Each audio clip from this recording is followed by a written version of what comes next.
esta pregunta me parece muy relevante porque recientemente hemos terminado con un grupo de investigadoras una investigación sobre la lectora. Y dentro de esa investigación nos hemos puesto la tarea de hacer una autobiografía lectora. Y uno dice, ¿qué tanto, no? Al final soy lectora tanto tiempo, digamos, ¿no? Y es un ejercicio así, ¿qué te digo? Metacognitivo, que no es pues así fácil, ¿no? Es súper difícil. Entonces, con ese chanchullo, digamos, previo, yo he hecho así como un listado de las escenas en que yo me acercaba al libro, en primer lugar, y después a la lectura. Yo soy una niña que le ha costado entrar al ejercicio de la lectoescritura. O sea, yo era una niña con mucha imaginación, muchísima imaginación. Entonces no necesitaba del libro o de las historias como para habitar el mundo, ¿no? Sin embargo, hay dos gestos que después me he dado cuenta ahora con estos ejercicios que han sido muy importantes para acercarme al libro, digamos, y al ejercicio de leer, ¿no? No, miento, o sea, el ejercicio de leer ya lo tenía, ¿no? Pero un gesto es el gesto de mi papá, que mi papá era, en la infancia, fue criado en la mina, en el centro minero Quechisla. Y traía así como un kepi, te diré, de relatos orales de la mina, ¿no? Entonces estaba el duende, teníamos o sea, mi papá en la noche nos contaba estos cuentos del duende, los fantasmas, las brujas, todo esto que así habita. Y sabes qué contaba era linda la característica de mi papá porque, como dice la Lucy Gemio, que es esta mujer investigadora que rescata relatos orales, o que rescataba porque se ha muerto, em, el narrador de relatos orales es un narrador creyente de esa cosmovisión, ¿no? O sea, te está contando una forma de ver el mundo, pero está habitando, digamos, esa forma de ver el mundo. No es solamente una fantasía, ¿no? O solamente una historia, sino en esa historia hay así aprendizajes, te está lanzando, digamos, enseñanzas con esos relatos orales. Y mi papá era así. Entonces nos contaba en la noche a mí y a mi hermana menor estos relatos orales y claro, eso también alimentaba mucho mi imaginación, ¿no? Esa relación con los relatos orales me derivó a leer mucho a Paredes Candia, a las leyendas, a las tradiciones, ¿no? Me acuerdo mucho, por ejemplo, La guagua con bigotes, era uno de los cuentos que le gustaba mucho a mi hermana mayor, que era le gustaba mucho la literatura de terror, ¿no? Y ella también, mi hermana mayor también tuvo digamos que una función en mi acercamiento, porque como no me gustaba leer, ella me leía cuentos de terror, entonces escuché, gracias a ella, por ejemplo, a Poe, a Maupassant. Y claro, los cuentos de terror son pues fáciles de escuchar, ¿no? Y de seguir. Entonces, por ese lado, ahí ese fue una forma de acercarme, digamos, a la lectura, al libro, ¿no? Y por otro lado, mi mamá tenía otro gesto, sufrió un duelo muy extendido de la muerte de mi abuelo, ¿no? Y tenía ella, hecho como un mito en realidad mi mamá sobre la muerte de mi abuelo, tenía ella un folder con unos poemas mecanografiados, no que escribió mi abuelo, sino que le gustaba leer a mi abuelo, además en el espacio de la tertulia, porque a mi abuelo le gustaba la tertulia. Entonces, yo no me acuerdo mucho de estos poemas como tal, pero dentro de ese folder había una carta que mi bisabuelo, no, miento, mi bisabuela le había escrito a mi bisabuelo y era una carta así de amor, pero de amor trágico también, ¿no? Entonces mi mamá tenía este folder, como estos son los poemas que le gustaba a tu abuelo y había así como todo un mito y ese en realidad era un duelo que ella hacía y tenía esa relación. Eso, por supuesto, me marcó mucho para relacionarme con la poesía, porque además, después ya en la adolescencia, me encontré con un libro, además era en realidad un regalo del colegio, había un concurso y era el regalo de este concurso de declamación, era un libro de poesías. Entonces yo no lo había ganado, lo había ganado mi hermana. Entonces llega el libro y abro y me encuentro con este, estas coplas a la muerte de su padre, de Manríquez, ¿no? Y claro, pues es avive, ¿cómo es? Eh, despierte el alma dormida, avive el seso no, no, espera, ¿cómo es? Si despierte el alma dormida, avive el seso y despierte, no sé, contemplando cómo se pasa la vida, cómo se viene la muerte, tan callando. Y he dicho, relacioné inmediatamente este duelo que mi mamá tenía y tenía relacionado con esta carpeta de poesía, más este poema, la relación entre poesía, muerte y duelo se marcó mucho en mí, muchísimo, muchísimo, ¿no? Y la idea de que la muerte estaba acompañándonos, que era así o sea, uno no está solo, digamos, ¿no? Está ahí al lado con la muerte. Entonces, mucho, mucho es un tópico la muerte en mi escritura, pero también en mis lecturas, ¿no? Entonces, esos son como creo que las marcas, los gestos más importantes para acercarme luego a la lectura. Ya en la adolescencia me encontré también ay, así es maravilloso, con Góngora, con la primera soledad. La verdad es que no leí todo porque es una cosa súper complicada, pero me acuerdo que en una clase me pidieron explicar el hiperbatón con con el inicio de Góngora. Y claro, yo decía, hay que ordenar esto, ¿no? Porque está todo como mezclado, ¿no? Y tú sabes que la primera soledad es el naufragio, ¿no? De esta voz, digamos, ¿no? Y este naufragio, además, el náufrago es rescatado por el sol, ¿no? Y es rescatado por una pequeña tabla, así, una tabla que además, eh, ¿cómo era? Imita al delfín, ¿no? Esa es una tabla que imita al delfín. Entonces me parecía como me conmovía mucho ese rescate, porque además este náufrago se lanza al mar por amor, digamos, ¿no? Por los amores, y el mar como que tiene compasión y lo devuelve, digamos, a la tierra, ¿no? Entonces yo entendí eso y me parecía como maravilloso.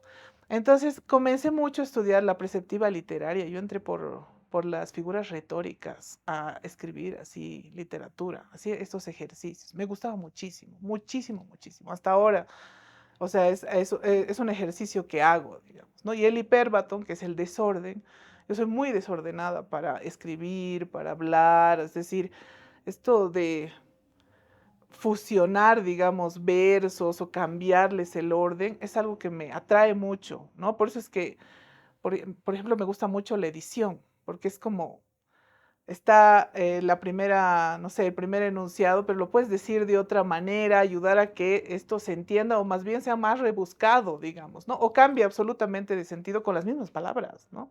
Entonces, esa fue, digamos, un encuentro también interesante con Góngora, muy del lado de los españoles, digamos, ¿no? Versus el otro lado de los relatos orales, que me gustaba mucho y que también mi hermana mayor me traía mucha información, porque ella es arqueóloga y después hizo su doctorado en antropología y me traía mucha información de estos seres, sobre todo andinos. Me gusta mucho el altiplano y la montaña, pero sobre todo el horizonte que te da el altiplano, como es tan, así es plano y tienes muchos horizontes. Yo viví en el alto toda mi niñez, toda mi adolescencia, hasta mi juventud, hasta adulta, hasta los 22 años, en el alto, en el Kenco. Y claro, el alto no era pues lo que es ahora, digamos, ¿no? Era más bien más pampa, ¿no? Y claro, estaba el Illimani, yo tenía una relación con el Illimani porque lo veías así gigantesco Y estaba la pampa y el Illimani y el viento. El viento es algo que yo he extrañado muchísimo cuando vine a vivir aquí a La Paz. Yo estaba así con una ausencia terrible por el viento, porque el viento es una presencia en el alto que te acompaña a todo lado. Además que te da, ¿cómo te digo? Te hace que tu piel, tú sientas tu piel, tú sientas el tacto es lo que ¿no? Como todo el mundo dice, ¿no? El viento te acaricia y realmente el viento se entraba por la piel y yo podía sentir mi piel en el alto más que en la ciudad de La Paz, más que en la hollada, digamos, que es lo que aquí nos falta, ¿no? Porque como somos así una ollita, digamos, no hay mucho viento, mucha corriente, ¿no? Y en el alto sí, eso es una gran presencia. Mira, la oralidad tiene como una de, digamos, de sus características ese, la posibilidad de reordenar lo que enuncias, ¿no? Porque cuando tú estás en el espacio del oral, estás leyendo la reacción del otro, ¿no? Así como dicen los lingüistas, además me gusta la lingüística, el acto performativo del otro, ¿no? Entonces, cuando tú estás hablando, ves las reacciones y dices, ah, no, esa no era mi intención, entonces quiero volver a rehacer el enunciado, ¿no? Y yo practico mucho eso, porque además doy clases, ¿no? Entonces, claro, todo el rato estoy leyendo las reacciones de mis estudiantes para ver si realmente están siguiendo lo que estoy tratando de proponer, ¿no? Entonces, ese ejercicio constante de la oralidad y además relacionado ahora, digamos, al espacio de la escritura como las figuras retóricas, como el hipérbaton, por ejemplo, me han hecho experimentar, digamos, con ese desorden, ¿no? Me gusta mucho el caos, ¿no? Soy muy dionisiaca, digamos, en ese sentido, es ese vértigo del lenguaje que dice, pero al mismo tiempo puede desdecir, ¿no? La ambigüedad, me encanta evitar la ambigüedad, o sea, es decir, esto no está del todo cerrado o esto no solamente tiene un sentido, tiene varios sentidos. Entonces, digamos, en esa línea va mi poesía y por eso experimento tanto con el verso. Creo que experimento mucho con el verso, ¿no? Ahora, actualmente, he dejado de lado un poco el verso y estoy, no sé, entrando, por ejemplo, a escribir desde el guión de cine, que he tomado así como un curso de guión de cine, y me pareció que era muy cercano a la poesía, o sea, extremadamente cercano a la poesía, porque crea unas imágenes eh, visuales, ¿no? Y esas imágenes visuales tienen pues momentos así ambiguos, digamos, en tanto que el que va a producir esta imagen en la pantalla tiene que determinar cómo va a ser en realidad la imagen, ¿no? El color o las posiciones y demás. Entonces el guión de cine tiene esa ambigüedad que después el otro termina de romper en realidad, ¿no? Para poder generar en la pantalla grande. El lenguaje oral es tiene un ritmo diferente, ¿no? Pero sobre todo se puede rehacer, eso es lo que más me gusta de la oralidad, es decir, un enunciado oral puedes volverlo a rehacer según la reacción del que está escuchando, ¿no?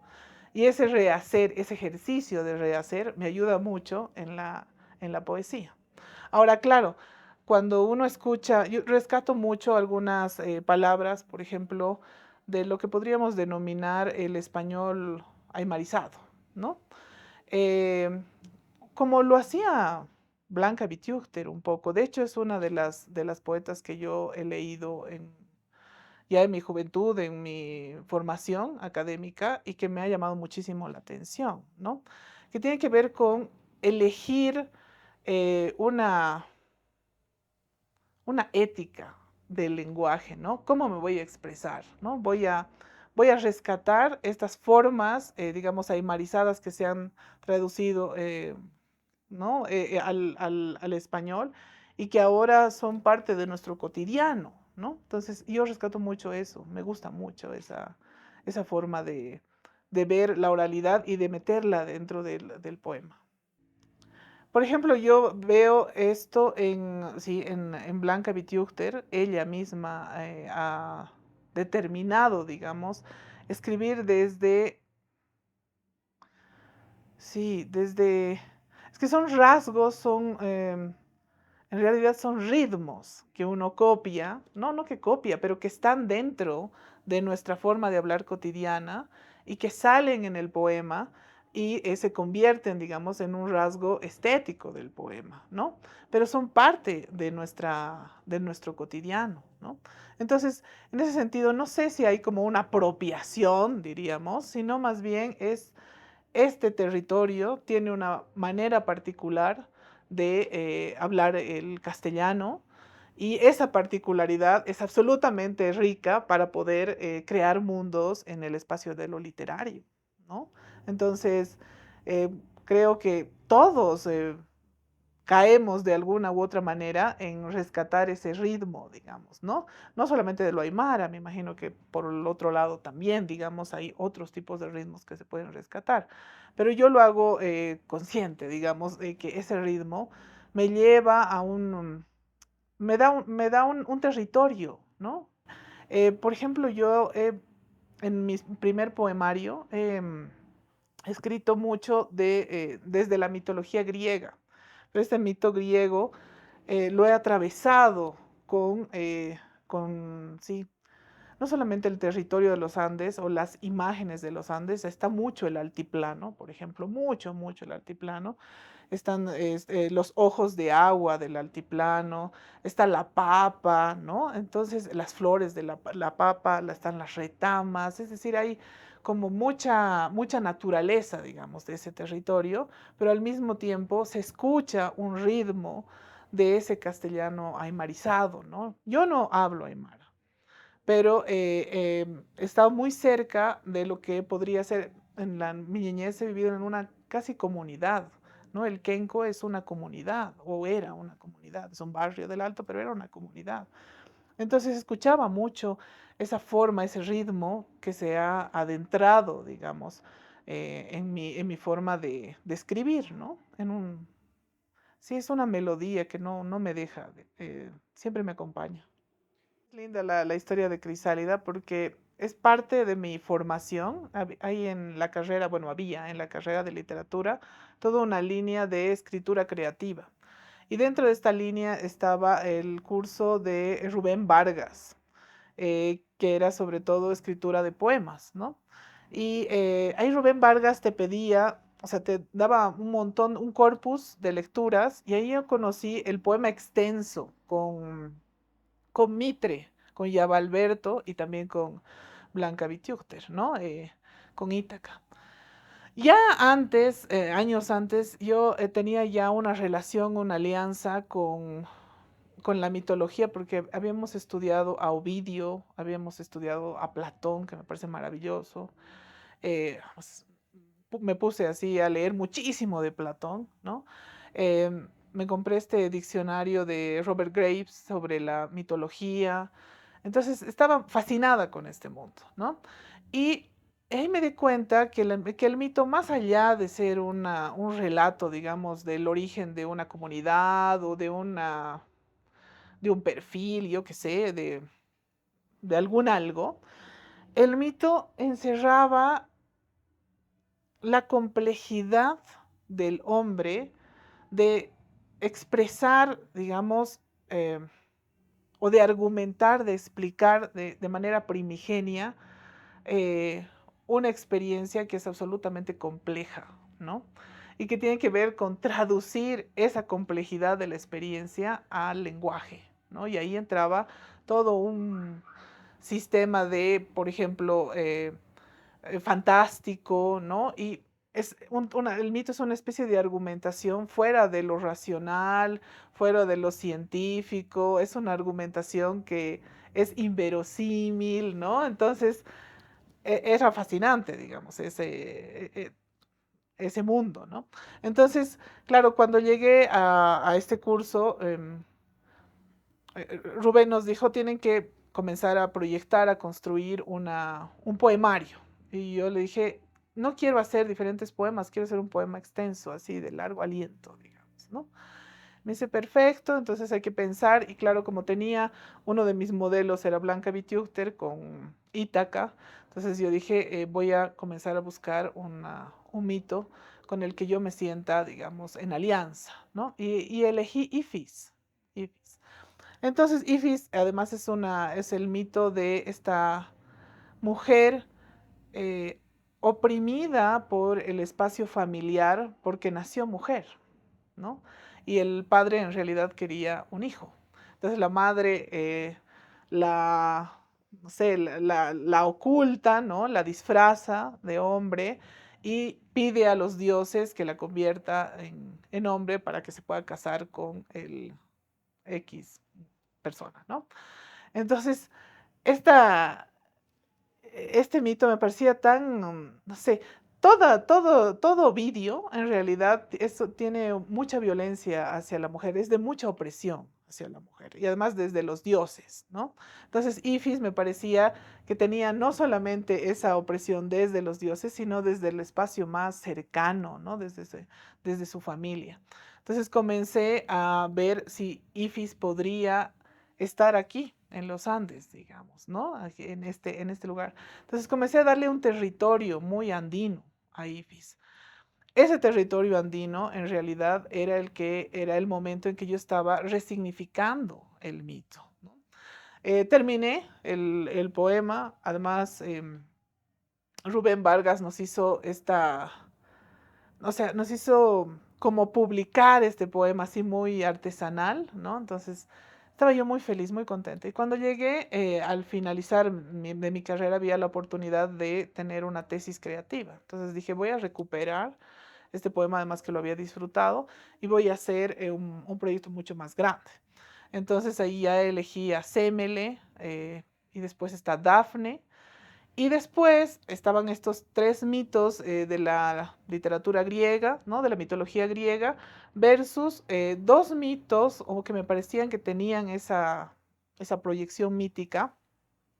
Uno que se llama Mónica, que está relacionado con con el poemario El viento de los náufragos de Mónica Velázquez, ¿no? Ahí en ese poemario hay un poema que se llama Siete maneras de decir el dolor. Y al final está en la voz poética le habla Mónica, ¿no? Y yo creo que ahí hay el nacimiento de un perfil, digamos, mítico, ¿no? Entonces yo agarré ese perfil mítico de Mónica y le hice un poema para que se convierta, digamos, del todo en un mito. Y lo mismo hice con el poemario de Blanca Betjugter, pero el que seguía al de Ítaca, que se llama Los Ángeles del Miedo, ¿no? Donde está Daniela, ¿no? Entonces yo tomé ese nombre, esa nominación y comencé a crear este mito de la mujer isla, la mujer hilo, la mujer pez, ¿no? Que es tomando un poco toda la simbología de Blanca Betjugter. Y finalmente quería construir mi propio mito, ¿no? Entonces termina el poemario con María, ¿no? Y María es un mito absolutamente andino, ¿no? Es así una mujer que llega con su kepi y en su kepi está el cóndor, está el pájaro, está la noche, ¿no? Es una mujer además que no tiene visión y que está buscando poder ver algo y lo primero que ve es a un anciano que está curando a un pájaro. Pero María nunca nace, termina el poemario diciendo, nunca naceré, ¿no? Entonces es este proceso en realidad que nunca llegamos a ver el devenir y por eso es que se llama el poemario Crisálida Andina, ¿no? Porque es este momento, digamos, en donde te refugias, estás cambiando, pero sabes que hay un devenir, pero nunca, o sea, nunca, yo no dejo ver a la comunidad lectora ese devenir, ¿no? Simplemente estás en la crisálida. Sí, lo que pasa es que las dos poetas también tienen estos personajes, bueno, estos personajes que tienen una cierta opresión. Por ejemplo, Mónica eh, no sufre, pero sí tiene una, ¿cómo diríamos? Un conflicto con el decir, ¿no? Con el hablar, con el sacar una poética, ¿no? Daniela, no tanto con eso, pero sí con la presencia misma, digamos, ¿no? Hay como una especie de tensión.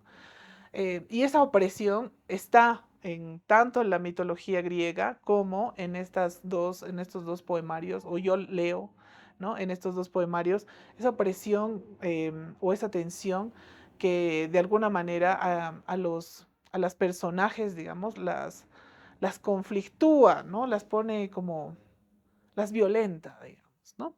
Y María más bien trata de separarse de esa violencia. Es un personaje muy solitario, María. Es muy solitario y está tratando de recuperar vista, recuperar algo para ver.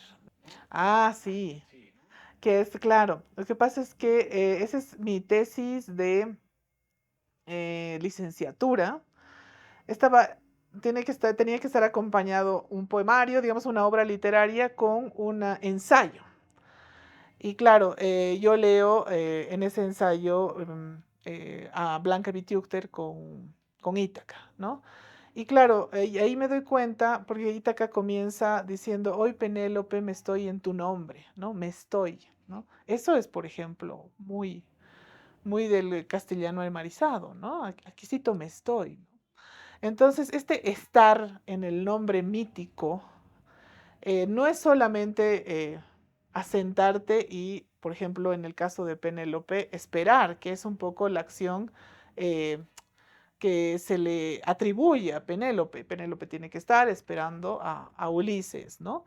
Y para eso tiene diferentes estrategias. En cambio, lo que hace Blanca Vistiuctes es reorganizar un poco, o más bien, no reorganizar la palabra, reconfigurar ese nombre mítico, ¿no? Entonces, hay un momento en que dice, soy Penélope que ya no espera. Entonces ya no es Penélope, pero sigue siendo Penélope, ¿no?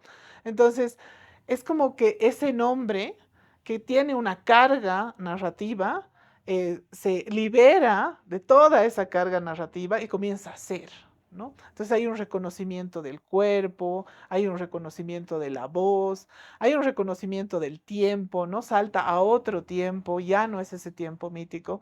Yo quería hacer un poco eso con María, ¿no?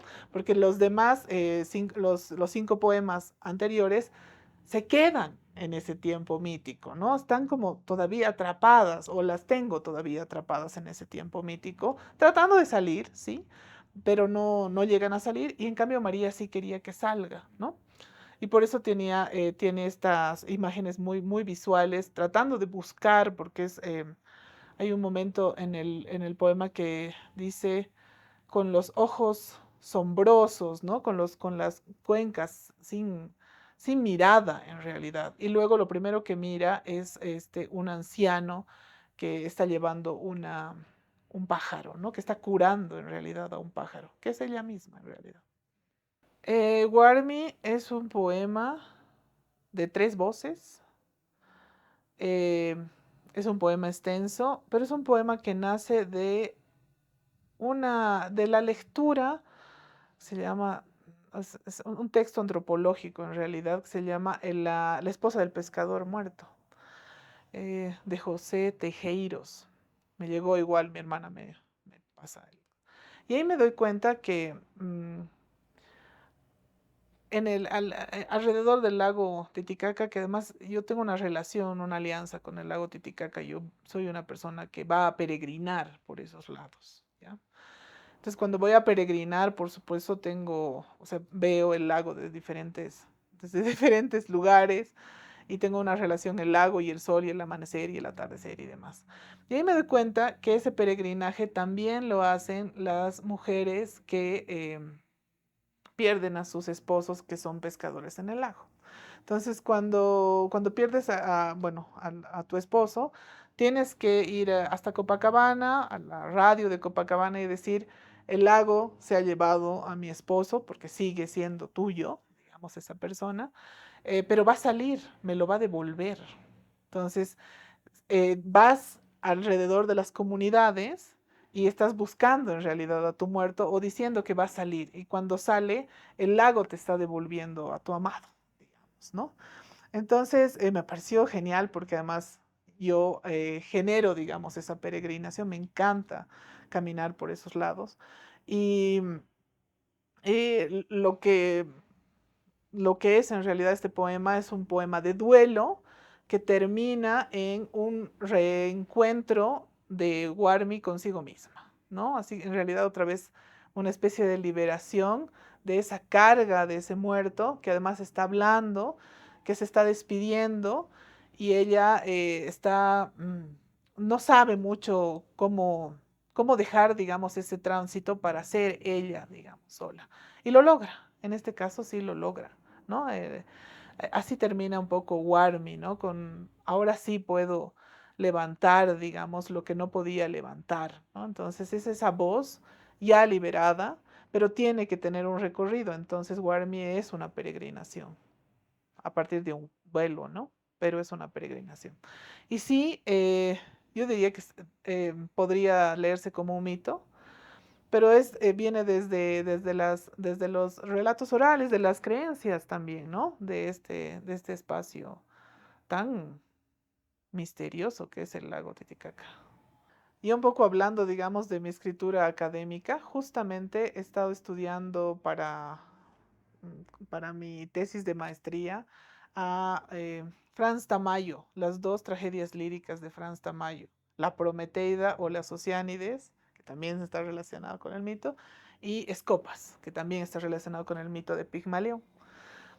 Y claro, ahí yo estudio la ausencia en las tragedias líricas de Tamayo, ¿no? Y cómo esta ausencia genera un movimiento para poder no cubrir la ausencia, sino para encontrarte, para que las personajes se puedan encontrar o sí, se puedan saber, entenderse completas ante esa ausencia, ¿no? Porque la ausencia siempre es eso que falta, eso que de pronto es como un vacío, ¿no? Que te está siguiendo, ¿no? Entonces todo el recorrido que hace, por ejemplo, Tamayo con Psiquis, que es su personaje principal en la Prometeida, ella, Psiquis, que es parte de las Oceánides, que son las ninfas, son 50 ninfas, vuelve al Cáucaso y dice, ¿dónde está Prometeo? ¿No? Y las Oceánides le dicen, ese tiempo ya es ido, ya no existe, ¿no? Y Psiquis dice, pero yo vivo con esa ausencia, estoy, digamos, pidiendo que se llene esa ausencia. Y ella llena esa ausencia, por eso es la Prometeida. Ya no está Prometeo, Psiquis se vuelve en la Prometeida, ¿no? Y lo mismo pasa con Escopas, Escopas es un escultor que de pronto viene la musa y lo rapta y tiene dos amantes, está Doris y Aglaé, y cada cual se enoja mucho con Escopas porque le dice, ¿por qué te vas con la musa y nos dejas en ausencia? ¿No? Entonces ellas comienzan a hacer su propio recorrido, digamos, su propia reconstrucción para poder cubrir esa ausencia. Aglae lo logra, Doris no lo logra porque se entrega, digamos, a la muerte, pero Aglae sí, ¿no? Y dice, entonces yo voy a ahora, digamos, poder estar sin este escultor. Entonces es algo que sí me llama mucho la atención, las ausencias, estas sombras que de pronto están como, que de pronto arrastran, ¿no? Las personas y que te tienes que reconstruir ante esa ausencia o te ayuda a reconstruirte, ¿no? Es como cuando tienes una ausencia, hay una pequeña muerte, ¿no? Así como que mueres, entonces tienes que volver a reconstruirte y de pronto uno dice, ay, reconstruirte es como fácil, no. Es pues una peregrinación, es un tiempo extendido, ¿no? Te tienes que despojar de miles de cosas y luego rehacerte en otro sentido, ¿no? Y para rehacerte en otro sentido tienes que dejar varios significados que vas arrastrando, ¿no? Sí, mira, el lenguaje de la poesía ¿cómo diríamos? Siempre es el lenguaje, para mí, ¿no? Es un lenguaje eh, que lleva al límite el lenguaje ordinario, diríamos, ¿no? ¿Por qué? Porque hay algo que se quiere traducir, hay una experiencia que se quiere traducir y que no, nunca es fácil traducirlo, especialmente en el lenguaje, digamos, ordinario, cotidiano, ¿no?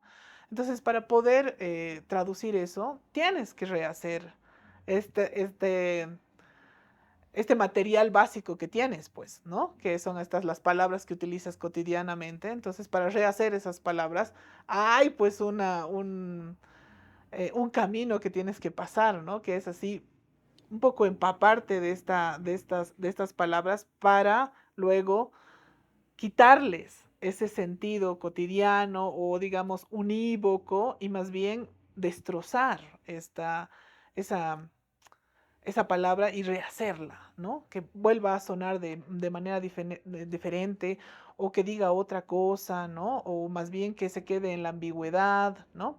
Y yo creo que la poesía es un acto violento con el lenguaje, ¿no? Y ese acto violento con el lenguaje nos demuestra que estamos limitados para expresarnos, ¿no? Y por eso también hay cosas o hay experiencias que no las podemos decir, ¿no? O que más bien decimos, no sé, tratamos de buscar a alguien que diga esa experiencia de la mejor manera, ¿no? Por eso también la poesía, uno se enamora de un poema, ¿no? Porque dices, che, este poema es lo que yo quería, lo que yo siento, ¿no? Y es así de complejo, ¿no? Y es así de ambiguo lo que yo siento. Entonces el lenguaje siempre está en el límite, ¿no? Es así como, es esa palabra que quiere saltar al abismo, digamos, eso es la poesía para mí. A ver, cuando yo escribo un poema, no, no tengo esa necesidad de lanzarlo al espacio público tan rápido, porque además tengo esta obsesión de editar. Me gusta mucho editar mis poemas, mucho. O sea, no es que los edito porque están mal, sino porque me parece que es esa manera de reconstruir una y otra vez. eh, es algo placentero para mí. Yo veo cómo las palabras cambian, digamos, de sentidos y cómo los versos van creando eh, como pinceladas, además, en la hoja en blanco, ¿no? Me encanta eso. Entonces, no tengo esa necesidad del espacio público, pero sí tal vez de entrar al espacio público con la lectura del poema, ¿no? En general, como decía ya antes, no soy de salir, me gusta estar mucho en mi casa leyendo, en silencio, ¿no? Entonces el ruido casi siempre me perturba.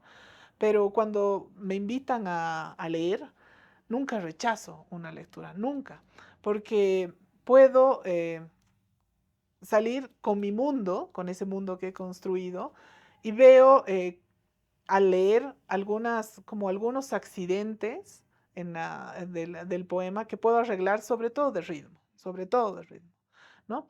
Entonces, me gusta mucho leer los poemas sin publicarlos todavía así en papel, digamos, en el escrito, pero espero que el poema me diga ya hasta aquí, digamos, ¿no? Hasta aquí llegamos, ya has hecho tanto el juego y a veces hago tantos juegos que no siempre la última versión es la que publico, sino a veces vuelvo a mi primera versión, digamos, ¿no? Pero sí hago ese ejercicio constantemente. Ahora, después de mucho tiempo, yo no estoy publicando porque estoy, sí, creando un mundo muy híbrido, ¿no? Que tiene que ver con la narrativa, que tiene que ver con el guión de cine, pero también hay poemas. Entonces es una cosa así como media loca que espero de pronto terminar porque también pesan, ¿no? Estar con el mismo proyecto mucho tiempo. No miento, a mí no me pesa. La verdad es debo decir que no me pesa. Pero sí, el espacio público es algo que no, o sea, lanzar esto al espacio público es algo que no es que una necesidad en mí. Sin embargo, cuando hago las lecturas públicas, me encanta el que los lectores así comunes que no conozco, que no son mis amigos, que no me siguen, hay momentos en que se conectan tanto que me paran y me dicen, me gustó mucho tal verso, deberías ese verso, además, así, siento que se apropian del poema, ¿no? Entonces, ese verso debería ser el título. La última vez me pasó eso. Y me pareció tan maravilloso. O una señora, me gustó muchísimo los últimos dos versos. Yo no había tenido tal experiencia y eso me ayudó a entender lo que me pasaba. Entonces, me gusta mucho esa reacción, mucho más íntima, digamos, con el poema y que me la digan como mediadora, digamos, del poema, es pues un privilegio, ¿no? Eh, Cuando yo escribo en la academia, escribo ensayo, yo diría literario, no tanto académico, ¿no? Entonces mis ensayos tienen como base el estudio de alguna imagen, de algún símbolo, y cuando hago ese estudio, quiero que ese símbolo se repita en mi forma de escribir el ensayo, ¿no? Entonces, en ese sentido, me doy muchas licencias al momento de escribir el ensayo académico. Más bien, la academia, porque también tú sabes que es un espacio cerrado, un espacio cuadrado, un espacio formal, ha aceptado mi forma de escribir y de acercarme, de hacer crítica, digamos, literaria. Yo no he tenido ningún problema en ese sentido, digamos, ¿no? Ahora estoy un poco tratando de entrar a formalizar, digamos, algunas investigaciones con esta rigurosidad, digamos, académica, porque está muy cerca a la historia, lo que estoy tal vez ahora estudiando.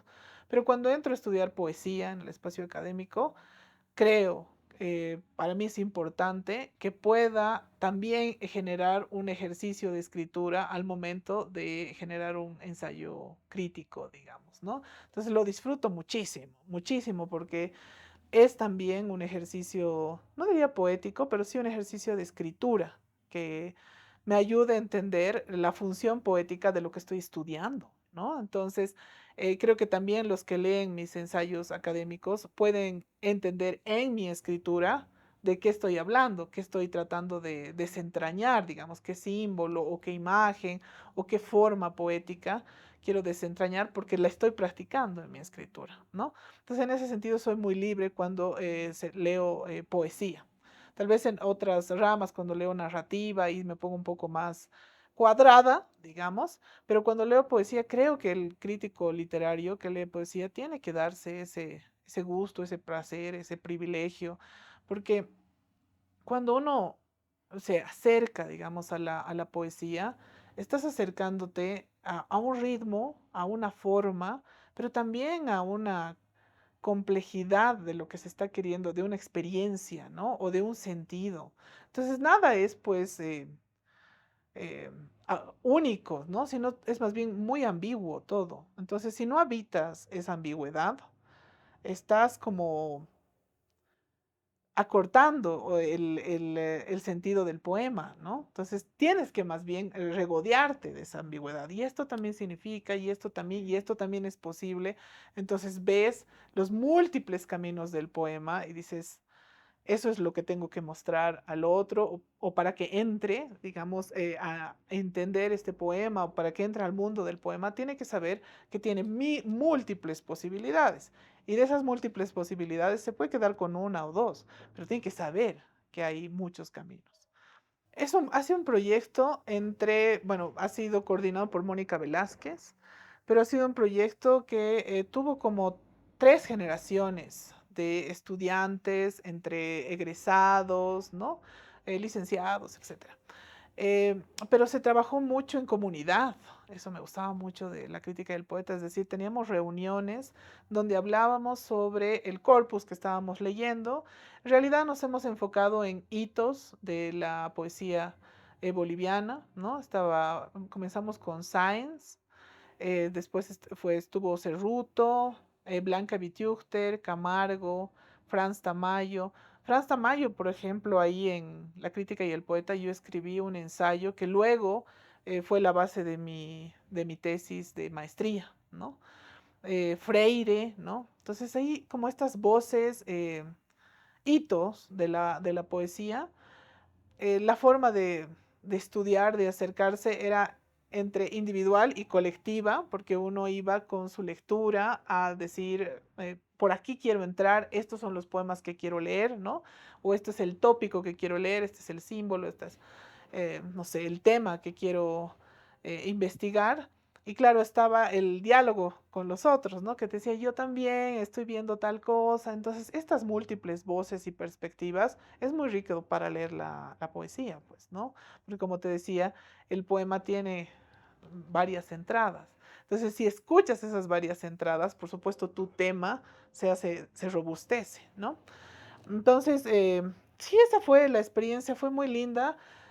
Además, en diferentes generaciones, ¿no? Había gente más joven que tenía también venía con otras lecturas. Tú sabes que para leer poesía también la lectura de la teoría, de la filosofía, ¿no? Entonces es muy, muy, muy interesante. Entonces venían con esas lecturas.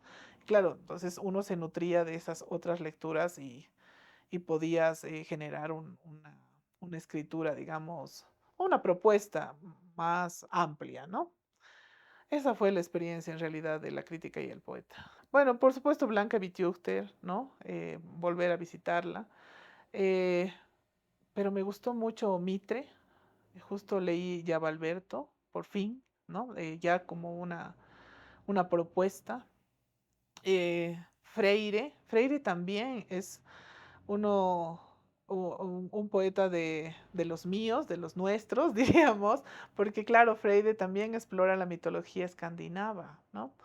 Y con Freire tengo una relación interesantísima porque uno de los primeros recuerdos que tengo de escribir un poema es sobre una paloma. No me acuerdo muy bien así todo el verso, pero, o sea, todo la estrofa, estoy hablando de niña, ¿no? Era así como vuela, paloma, vuela, que me llevas en tristeza y algo más, ¿ya? Y después cuando leí a Freire con Peregrina Paloma Imaginaria, y ya lo estudié, dije, esta Peregrina Paloma Imaginaria, además que vuela, eh, eh, donde, ¿cómo es? Frente a la roca solitaria, ¿no? Que es esta este símbolo del movimiento versus esto que se queda, además que está bañado por el mar glacial de los dolores, ¿no? Es una cosa así súper loca. Entonces, esto que se queda y esto que pasa, decía, esta paloma imaginaria es la base de ese imaginario que yo había escrito de niña. O sea, es ese movimiento el que yo quería rescatar. Entonces, decía, hay aquí un encuentro, hay aquí un símbolo que se está repitiendo, ¿no? O sea, que yo lo entiendo, digamos, hay ahí un sentido que yo lo entiendo. Entonces Freire también es uno de mis grandes amores. Sí, claro, está Freire, Franz Tamayo también es absolutamente modernista, ¿no? Pero o sea, Freire crea un modernismo, o bueno, se alinea a un modernismo mucho más de Darío, digamos. Y creo que Tamayo tiene otra forma de ver el modernismo, ¿no? Eh, es un poco romántico también Tamayo, pero ahí creo que sí hay algún eco, ¿no? De Freire en Tamayo, pero que tiene que ver también con Mónica Velázquez los fusionaba en una línea de estos poetas lectores estos que arrastran, digamos, sus lecturas y a partir de sus lecturas generan mundo, ¿no? ¿No? Y, por supuesto yo soy también de ese equipo, digamos, ¿no? De esa línea. Los libros, los mundos, digamos, de la literatura se adhieren a lo que yo estoy creando, por supuesto, ¿no? Hay ecos de miles de voces que yo rescato. Por ejemplo, en lo último que estoy escribiendo, Blake resuena un montón, digamos, ¿no? Y es como que no es que yo digo quisiera hacer, ¿no? Un ejercicio a la manera, digamos, de Blake, pero sí se cuela, digamos, el momento en que estoy creando imagen poética. Está Blake, está, por ejemplo, Vallejo también es uno de mis autores que más rescato, sobre todo por el tratamiento del dolor, ¿no? Soy una poeta yo que se fija mucho en las heridas, en los dolores, ¿no? Porque creo que el dolor es lo que te causa un estado dionisíaco para luego ordenar ese estado dionisíaco en un verso, ¿no? En una imagen. Entonces el dolor es una de las grandes, de los grandes tópicos, digamos, de los que yo voy explorando. Mira, estoy enfocada sobre todo en llevar la literatura a las infancias y a las adolescencias. ¿Por qué? Porque pienso que yo caí en el espacio de la literatura de manera azarosa, ¿no? Pero fue para mí un momento, un refugio que me dio, que me ayudó a entender una forma de expresión, como te decía. Yo siempre he sido muy solitaria y muy silenciosa. Entonces tenía que sacar de alguna manera este mundo que llevaba. Además me gustaba mucho imaginar en lenguaje, pero no encontraba el lenguaje adecuado o no sé, no había una motivación, digamos, en el lenguaje común, cotidiano, ordinario, ¿no? Hasta que entré a la carrera de literatura y claro, se me abrió el mundo de la literatura y es pues como una habitación llena de posibilidades, ¿no? Para decir estas cosas, ¿no? Entonces, eh, no todos tienen, azarosamente pueden caer en ese lugar, entonces me parece importante llevar una experiencia de lectura de la literatura guiada a espacios que tal vez no tengan esa relación con la literatura. Entonces nos enfocamos con UTAMA, Comunidad de Lectura, nos enfocamos mucho en el área no urbana, sino rural, donde a veces las lecturas no llega mucho libro, digamos, ¿no? Entonces sí, yo llevo muchos cuadernillos, creo cuadernillos, para que entiendan esa experiencia literaria, ¿no? O sea, es decir, que tú puedas leer em, y entender no específicamente el tema, ¿no? O sea, de todas estas, digamos, preguntas que se hace de lectura de comprensión, digamos, literal, sino que sepas que en ese mundo cabe una posibilidad de existir de otra manera, de decir de otra manera, ¿no? Entonces no te tienes que encerrar, digamos, de manera cuadrada en el lenguaje, que de pronto eso es muy del área de la educación, ¿no? O sea, tú tienes que decir así, tú tienes que pensar de esta manera, tienes que ordenar tus pensamientos así. Y la literatura te desordena totalmente. Entonces creo que esa experiencia caótica, de vértigo, de así sobrepoblación de sentidos, es lo que quiero que por lo menos una vez cualquier niño o cualquier adolescente pueda acercarse, digamos, a una lectura guiada. Entonces, llevamos con Utama esas experiencias. Eso es lo que queremos instaurar, a veces de manera prolongada, a veces simplemente en una sesión, pero todas las que estamos en esta comunidad tenemos esa intención con las infancias, ¿no? Regalarles un espacio de pensamiento, de creación literaria, que los descoloque, ¿no? Que les diga, no, las cosas no son así solamente, hay varios caminos, tú puedes transitar por esos caminos y tal vez encuentres una forma de expresarte que sea más, que sea más tuya, ¿no? Actualmente el panorama, a ver, literario, sigo mucho a los poetas.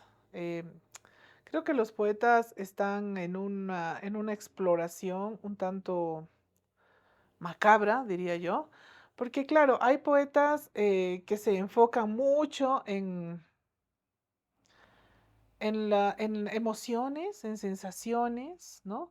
Especialmente los poetas hombres, hay una tendencia al erotismo que a veces me molesta, porque además es un erotismo muy del cuerpo masculino, ¿no? No hay, creo que no hay una exploración del cuerpo, del erotismo del cuerpo de la mujer, ¿no? Eh, Sin embargo, creo que estamos, o sea, siglo XXI, hay una explosión de publicaciones de poesía que da oportunidad a la comunidad de lectores para elegir, ¿no? Y también el espacio de la poesía da oportunidad a tener diferentes publicaciones muy accesibles. Eso me agrada sobremanera. La poesía no solamente, de hecho, ahora la poesía se ha alejado mucho del espacio académico y está en las calles, está en las plazas, están los minibuses, ¿no?